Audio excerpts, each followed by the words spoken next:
Итак, Ford Focus 3, пробег почти 13 тысяч километров.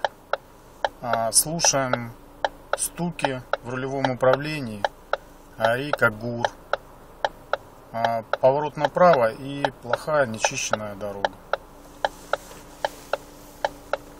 Извиняюсь за качество видео, сразу скажу, что здесь главное звук. Камеру уберу поближе к педальному узлу, чтобы постараться, чтобы отчетливо было слышно все.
Вот, в принципе, как-то так.